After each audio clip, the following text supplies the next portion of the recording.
Welcome again to another installment of Heal the Shadow in Your Relationships too.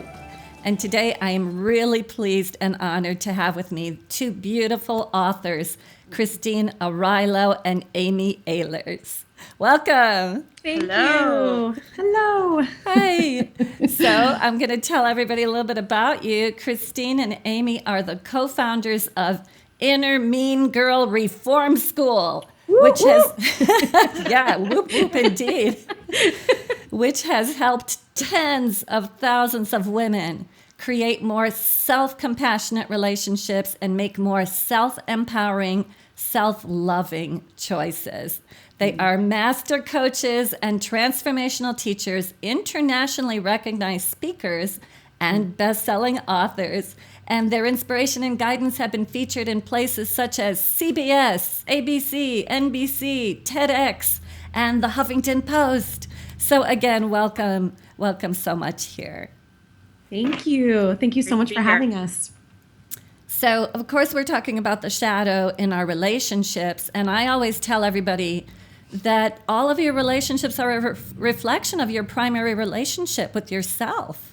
Mm-hmm. So this is where what you two teach comes in. And I think you're absolutely right to have women look at how they don't love themselves. This is a huge shadow. You know, I'm going to call that a shadow. We don't even realize that we're beating up on ourselves, being hard on ourselves, demanding so much. You know, women are such super women these days. We got to be men. We got to be women. The whole works. It's a lot. It's a lot on our plates, and I think many of us are exhausted, quite frankly. So now the two of you say that women may have self-esteem, but not self-love. So I'd love to hear what that distinction is. Absolutely. Well, this is Christine here. Christine's the brunette, Amy's the blonde. And you know, as you were talking about self-love, what I found to be true, what we found to be true, is that most of us don't even know what self-love actually is. Once you get that the idea of, oh, yes, I should love myself. This would be a good thing to do. And if I love myself more, I will have better relationships. Like once you get that, which, by the way, a lot of people don't actually even have that. Right. So if you have that, you are ahead. Yes. That's good. Then like, what is self-love? And a lot of people use self-esteem and self-love interchangeably. Right. But actually, self-esteem is only 1/10 of self-love. So the way that we teach self-love is that self-love actually has 10 pieces to it. Self-esteem is 1/10, and self-esteem is the knowingness that you can do and be and have anything. It's self-confidence.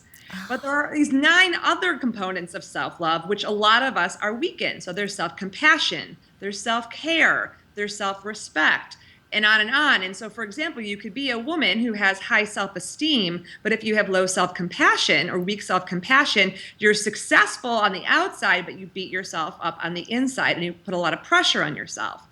You can have high self-esteem, but have low self-respect and self-honor, and you will be successful in your job and at work and your career, but a disaster in your relationships. This makes so much sense because I think women are seeing that. It's like, what's up? You know, I'm so good in all these other areas of my life, but how come this one is not working for me? So that's an interesting distinction. Did you have some more to say about that, Amy? I do, yeah. Well, this is really, you know, Christine and I, over our work with all of these, you know, over 30, close to, I'm sure 40,000 women now at this point with our new book that just came out, you know, we've really seen that there's 13 specific types of inner mean girls. And so we call that voice inside of us the one that's beating ourselves up, the one that's telling us that we're not enough, the one that's telling us, oh, great, no, you can do anything, but by the way, I'm not going to love you unless you accomplish everything. That is the voice of our inner mean girl.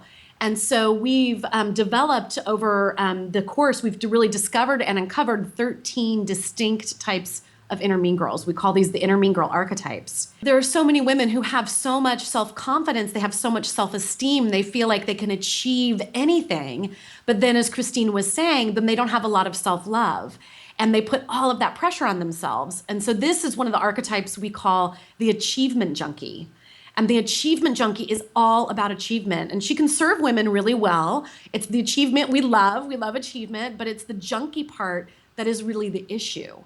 It's like searching for that high on achievement. You never stop and celebrate. You never really allow yourself to take in the view of all that you actually have accomplished and to really love yourself when you have those failures, which are an inevitable part of life. I'm so happy you brought that up, because I often talk about how the shadow is the part of us that, we don't want to own, and it's based on shame. And so if you're achieving because you love achievement, that's a different story than if you're achieving because you're ashamed that you haven't done enough, and that you don't want to be, outcast, you don't belong, you're going to be judged, whatever. That's a whole different motivation for what you call the junkie, the one who's looking to that for their self-esteem, who's looking to that for some kind of validation. Well, and you've hit kind of the inner mean girl nail on the head, so to speak, and that the inner mean girl, these archetypes that we've found that are common across all women of all races, of all backgrounds, of wealth, success, doesn't matter. 6 continents. We always joke that Antarctica doesn't have inner mean girls, so we don't know what they're doing down there. We should find out.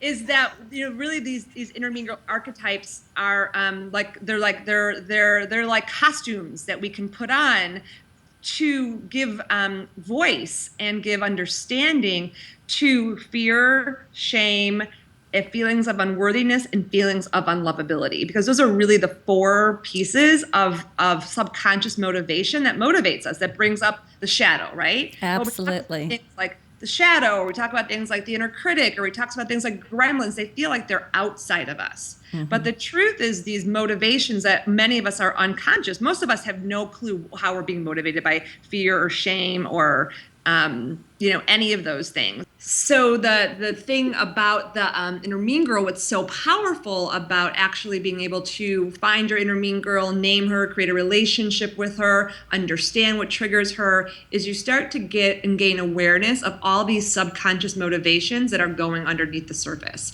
Because most of us have no idea that these habits and patterns that we get stuck in that are creating the reality that we don't want are actually being motivated underneath by fear or shame or feeling unworthy or feeling unloved. And it's hard to relate to fear and shame and unworthiness and unlovability. It's like, well, what do I do with that, right? But when you can understand that what's occurred is your inner mean girl was a piece of yourself that got created at a time in your life when you were afraid, when you felt unlovable, when you felt unworthy, when you felt ashamed. So she made it her job to protect you. So all the crazy things that you do and all that negative thinking and all that self-sabotage is really behind the scenes, your inner mean girl trying to protect you from having the experience that you had when you were 5, 11, 19, whatever, that she doesn't want you to have again.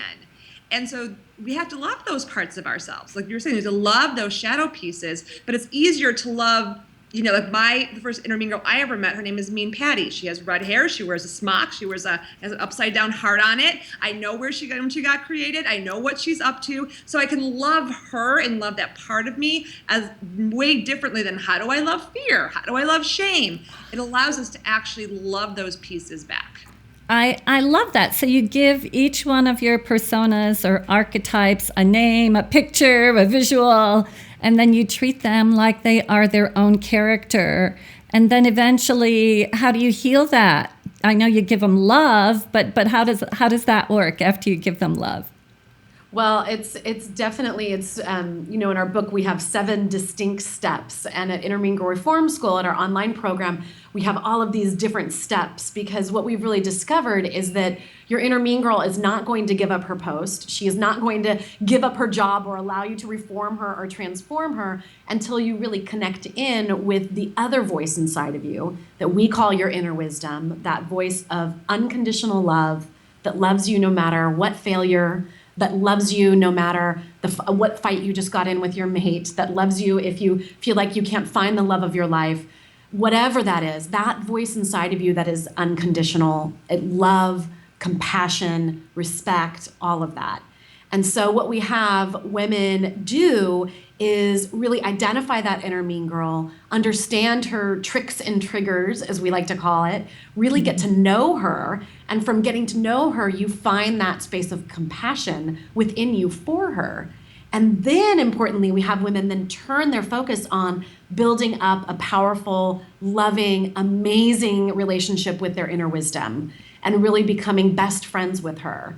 And then once you've loved your inner mean girl and you've become best friends with your inner wisdom, then you actually form your inner mean girl and redeploy her for good in your life. So you actually transform her. So, for me, I have one of my archetypes is the worrywart. She showed up, Negative Nelly is my inner mean girl's name.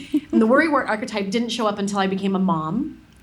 And all of a sudden I became a mom and I had all of this worry and all of this anxiety about, is the baby breathing? Am I breastfeeding right? Like, is everything going to be okay? Yes. Most recently with my oldest daughter, her first crush. Oh my gosh, I just want to protect her. Worry. But luckily, I've actually reformed her to be my risk manager. Oh. So she now goes out and assesses all of the risk for me and then comes back and gives me a report. And usually what's so interesting is the worst case scenarios that she's busy running, she comes back and is like, well, I've determined there's a 0.0001% chance that this worst case scenario could actually happen. We have so many amazing stories from our students around the world about the different jobs that they've actually redeployed their inner mean girls to fulfill for them. So much fun. And we have stories throughout the book and even transformation tales from different luminaries that where they actually talk about their own inner mean girls and how they've transformed them, which is really fun as well. I love it. So you can use your inner mean girl to be your inner staff, right? That's right. Exactly. Go ahead, Christine. Well, and it's actually true. When you do end up reforming your inner mean girls, oftentimes they end up manifesting as people on the outside to actually come and support you. So I have 5 inner mean girls. My second inner mean girl that I met was Get On It Gloria, my doing addict. Doing addicts are the one that are like, you don't have time for rest. You don't have time to play. You have to do more. There's so much to do. And like they're the ones who have you obsessively think. People who obsessively think can't go to sleep, run the to-do list, wake up. Immediately all you can do is think of all the things that you have to do. So I transformed her, and she became actually my superstar assistant. So now she handles all my to-dos so that I don't have to. So she has this really great clipboard that like I just say, oh, do that. Just take it. So I don't have to hold all of it. And I ended up manifesting this amazing assistant named Sarah, who is that person. Like she is like in physical form. So what you're noticing is that this feels very playful, right? And it is. It makes us laugh. It gives us because we women, we don't want to look at this stuff. Like who wants to look at their fear and their shames and feeling of unlovability? Like we don't want to look at this. So what we have found in the way that this work works in these 7 steps and the inner mean girl, it is playful, but it's actually really powerful. So the playfulness actually allows us to go deeper. It's actually one of the spiritual principles. Yogis have talked about this forever, is that play actually is the path to spiritual enlightenment. And we become so serious as adults. So if I'm not like, oh, I'm really serious about these shadows that I have inside of me, it's like, but and there's times for that for sure. But there's a way that, especially because we're dealing with these little vulnerable parts of ourselves that are scared, and we need to be in conversation with other women. Amy and I, one of the reasons we created the school and we do retreats is because we find when women come together and like you're doing this teleseminar, we are like, oh my God, I'm not the only one. But like, you're not going to call up your girlfriend and be like, I'm feeling so ashamed. Like, who wants to do that? But you could call your girlfriend up and say, oh my God, I am under inner mean girl attack by my achievement junkie, whose my name is Move the Bar Belinda. She is saying XYZ, making me crazy, telling me I'm not doing enough, and I'm feeling freaked out. And then you can relate to that and you can support your girlfriend or your daughter, because this works with little girls as well as little boys, as well as young as 6 or 7. Then we can actually be in dialogue and have a way to support each other and talk about this in a way that doesn't actually exist right now without this kind of work and these abilities to have these conversations. I love it very much. So did you have anything else to add to that, Amy? No, I love what Christine just said. Just seconding it. I hereby second it. Second the motion. So let's be playful. Let's come up with names for our personas. Let's interact with them, create a loving relationship, see what they want, put them to work. Put them to work for good so they support you instead of sabotage you. Right, exactly. So, I know that you say there's a silent epidemic of the 21st century woman being extremely hard on herself. Do you think that women are harder on themselves than ever before? We are harder on ourselves. Actually, studies have shown, Time Magazine did an incredible article about this a couple years back. We have this wonderful paper called The Paradox of Declining Female Happiness that was published. And it's really about how we have more power, we have more opportunity, we have more choices than ever before, but yet our happiness is actually lower than it ever has been before. And I think when we really look at this, we can see that for such a long time, and thank goodness, we were really focusing on those outer goals and those outer things that we needed, thinking that, oh, if we just have enough more choices, if we finally, hopefully one day get to equal pay, if we can have the right to choose different careers in our life, to choose different people and love relationships in our lives, then we're going to be happy. But really, that's just another big fat lie. Yeah. Because the truth is that happiness is really an inside job. And really what we found is that as we've gotten all these additional choices, as women are going into the workforce and having more power and going into the vice presidency and presidencies and C-level positions, all these things got added to their plate, but nothing has been taken off of their plate. Yes. Right? So we're sitting there with these plates overfilled with, maybe it's even delicious food. We've got mashed potatoes, we've got ribs, we've got all these amazing things, insert your favorite food. But the bottom line is it's too much. Our plates are heavy. We're dropping them all the time. And then we're beating ourselves up saying, oh, I should be able to handle it all. I should be able to, create an amazing home for my mate and my children and spend all the time and volunteer at school and be at the C-level in my company and, and have a perfect body with great boobs that are perky or whatever the case may be. And so we put this incredible amount of pressure on ourselves, and it's really leading to so much unhappiness. Yeah, and probably plenty of illness too. I'm exhausted just listening to you. I know, right? It actually is leading to more illness. So 1 in 3 women will die of heart disease. That used to be 1 in 4. Yeah. And now it's 1 in 3. So it's getting worse. And I had the great pleasure of having a conversation with Gloria Steinem about this message that we've gotten as women, the leader of the feminist movement, about why we got this message that you have to do and be and have it all. And what Gloria said to me, she's like, well, Christine, that was never the message. I'm like, well, that was the message me about everyone I know got. She goes, well, it's only part of the message. The other message was you have to actually make choices. And we didn't get that part of the message, right? We just got, you can do it all. This is a self-esteem message, which is a good message. You can do anything, go for it. We want that. But we didn't get this message about making choices. And we as women are making choices from these shadow parts of ourselves because we don't want to feel, we don't want to look at the fear, we're not having real conversations with each other, we're addicted to reality TV. It's like all of that's happening. And so this work of really understanding your inner mean girl and taking and these deeper parts of yourself is to really get that you have 2 forces within you that every given moment of the day are helping you make your choices. So you have the inner mean girl, which is your voice of fear and shame and doubt and unworthiness and unlovability. But you also have this other voice, which is your voice of inner wisdom. And that voice is attuned to your soul. It's attuned to your heart. It's your inner truth. It knows exactly what's true for you.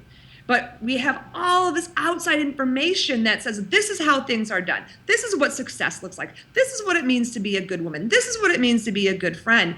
And so we doubt ourselves. We doubt that inner wisdom who's saying, get out of the relationship, or don't raise your hand and say yes to taking that on, or you really need to get, a different job. This job is killing you because the inner mean girl's like, that's not rational, or, what will I do? I won't have enough money. Like all of that's going on. So in these 7 steps and in what we've been able to do and what we live ourselves and what we teach is that you have to develop a relationship with both parts of these selves and strengthen this one with your inner wisdom so strong that even when the fear and the doubt and the shame and all that comes up, because it will, in times of stress, and Sure. even for us in times of stretch, like Absolutely. publish a book, and I've had inner mean girl attacks all over the place. But I know that's what's happening, and my inner wisdom can then be stronger because of the way that I have a daily relationship with this part of myself, that I'm tuning in and connecting and listening and following its guidance, that I'm able to manage and shift and transform those attacks when they happen.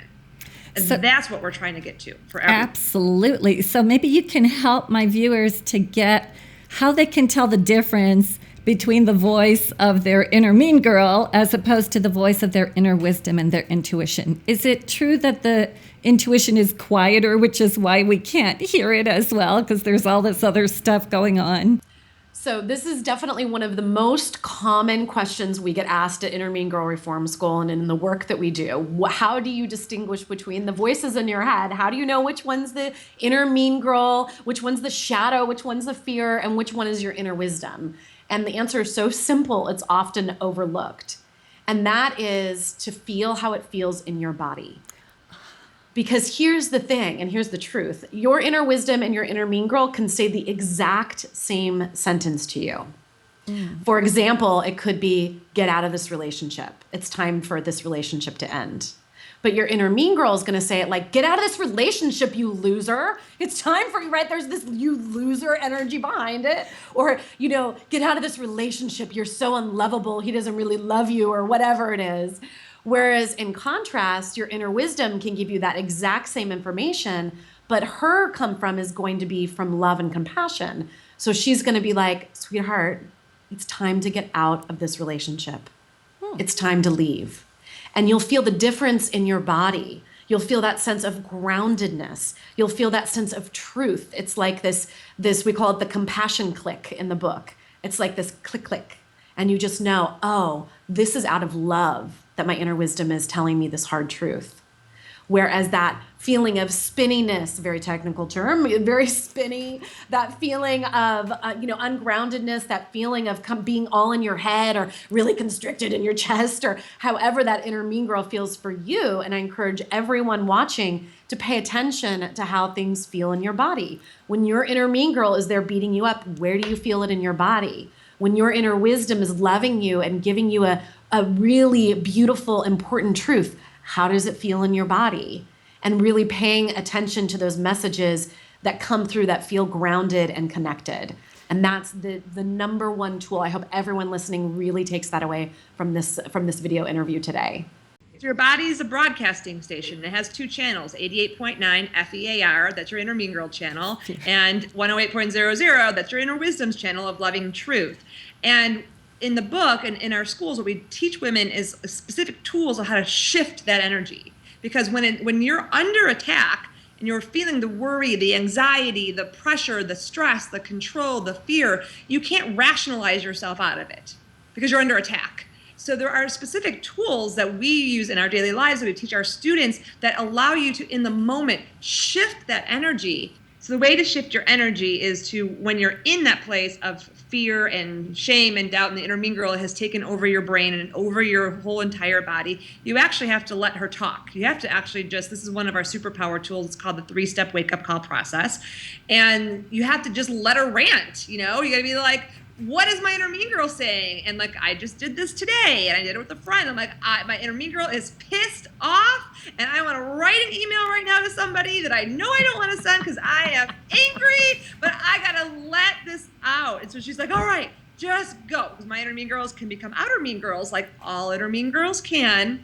So she just held the space and I had my rant, and it was a good one. And then we could switch the channel and move to step 2, which is close your eyes, take a breath. What is my inner wisdom? And notice how the whole energy just changed. And from that place, you can actually hear that truth. It's not that the voice is quieter, it's just that there has to be space for it to get in. And you have to actually you have to hand over the control. You have to handle, because that voice is just really the divine, it's spirit, it's our connection, and you have to choose. Yes. We all have free will. Yes. So that's part of it. And that voice will always tell you the truth. Not always what you want to hear, but it will tell you the truth. Awesome. Well, it has been such a pleasure to have the both of you with us, and I love hearing about this topic. I did your quiz, and I understand that that's your free gift. We have the link right down here below, so tell us a little bit about it. Archetype quiz. This is so fun because who doesn't love a fun quiz? There's no grades on this quiz. You can't pass it or fail it. So anyone with those achievement junkies, don't worry.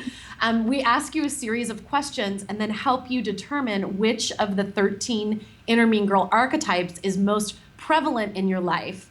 And we send you a full archetype report where we rank the different archetypes. And then importantly, we give you an instant deactivator tool for each corresponding archetype so that you can start reforming your inner mean girl. People are loving this quiz and just getting so much insight as to which of those archetypes might be running the show behind the scenes. Excellent. Awesome. That's going to be so much fun for everybody. I know tons of people are going to jump on that. So again, thank you so much for being here with us, and just really appreciate your wisdom and everything that you have to say and all the great work that you're doing. So thank you. Thank you so much. Appreciate the work that you're doing. Thank you. And I'll see everybody on Heal the Shadow in your relationships. I was going to say heal your inner mean girl. Very good. I'll see you back.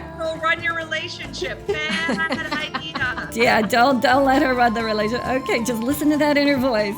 Thank you, everybody, for joining us, and I'll see you tomorrow. Bye-bye.